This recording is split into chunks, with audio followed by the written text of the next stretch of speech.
So we're here at the Oregon coast at Point Perpetua. This is a really cool place. James Cook, when he sailed here in the 1700s, came past this point, was really impressed by it. And it's really unique because it's an old growth Sitka forest. And it only grows in this area about 3 miles in, because it then gets too hot and dry and it can't grow anymore. So it's just a band that grows right here along the coast, this Sitka spruce.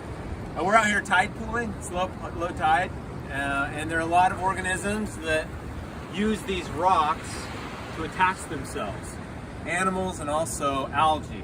And what I want to talk to you about today is the macroalgae, or also called kelp, growing in here. There's some different kinds. You can see here, here's a small little macroalgae. What they do at low tide is they just kind of hang out in the water. And then as the water level goes up with high tide, as it transitions to high tide, they have what's called an attachment point, a holdfast that's attached to the rock, and then a stipe, which is like the stem, and then the lamina. These are the leaf-like structures that do the photosynthesis. These are non-vascular, so the holdfast is not like a root system that's getting water and nutrients and transporting that up. There's no xylem, there's no phloem transporting. Every cell is just bathed in water and nutrients and is taking up water and nutrients by itself. So it's not vascular at all. It doesn't need to be. These are pretty slimy, and that's because they produce a polysaccharide called carrageenan, so that if they get out, the water goes too low, then they don't dry out. It helps them retain the water until high tide comes back.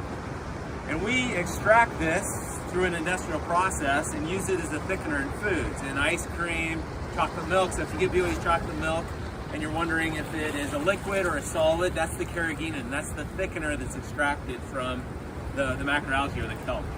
Another structure that you can see on here are these little bulbs. And these will fill up with gas and they're floats, so that the macroalgae can kind of control the depth at which they're floating in the water.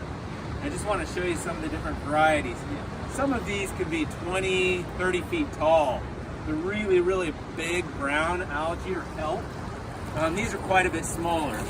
Here are some that are not very tall at all. They just kind of float up, have a very different kind of structure to them. Here's one, it's really slimy. You can see it's kind of been chewed on or beaten against the rocks. But it's translucent, you can kind of see through it. And again, at high tide, it's going to kind of float up like this and try to reach for the light, filtering down through the water. Right now, it's just kind of hanging out at low tide. There's some green algae over here. Kind of see it a little better. They'll just kind of float up. They're really green, full of chlorophyll. They're all photosynthetic, but very different than the unicellular algae, the diatoms. That we've talked about in class that are microscopic that you can't see. The Dinoflagellates are another group of unicellular algae. These are multicellular, non-vascular, float in the water, and just really, really beautiful. They are the foundation of the food web in this system. So over there you can see a group of seals. Lions are just kind of hanging out there, and they're getting their food from these primary producers, the algae. So they probably aren't eating the algae directly. They'll eat fish, but they're fish that are eating smaller organisms that are eating the algae, and that's what creates the food web in the system, is the algae.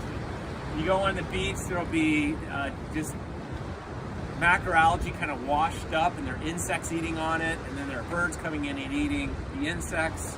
So if we took all of the macroalgae, like these kelp, out of the system, the food web would break down and nothing would be able to live here.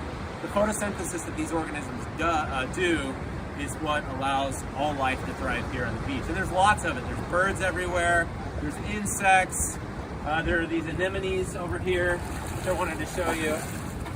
Really beautiful. If you've been tide pooling, you'll know the anemones. They're right down here in the water, and they just kind of create this tube with these finger-like extensions, and they're trying to If you stick your finger in there, they think my finger is prey and they're attaching to it. And it's pretty hard to pull out. My finger's not prey for them. But they actually release a little toxin that will numb your finger if you do it over and over again. Here's one that's a little bit easier to see. Right there, it's just really beautiful, like a mouth. Like Oscar the Grouch's mouth. You stick it in and it'll wrap my finger, releases, again, that numbing toxin to numb the prey, and then it'll just digest the prey. I can pull my finger out of there. Yeah, all of the anemones that are underwater are open right now trying to catch prey. But these anemones right here above water, so they're just closed up. They're closed for business. They're not doing anything right now. There are all these clams along here. There's some really cool sea stars. Here's a sea star for you. Right down there, a little orange one. Sea stars are kind of shy. They're kind of hiding out underneath the rocks. But if you haven't been to the coast in California or Oregon or some other place, here's some other algae just kind of hideous looking, like tumors or something, just kind of hanging out. Definitely come out and see what's going on. There's a little sea star right here, a purple one. I'm showing you some orange ones. There's a purple sea star. Anyways, life all over, really beautiful.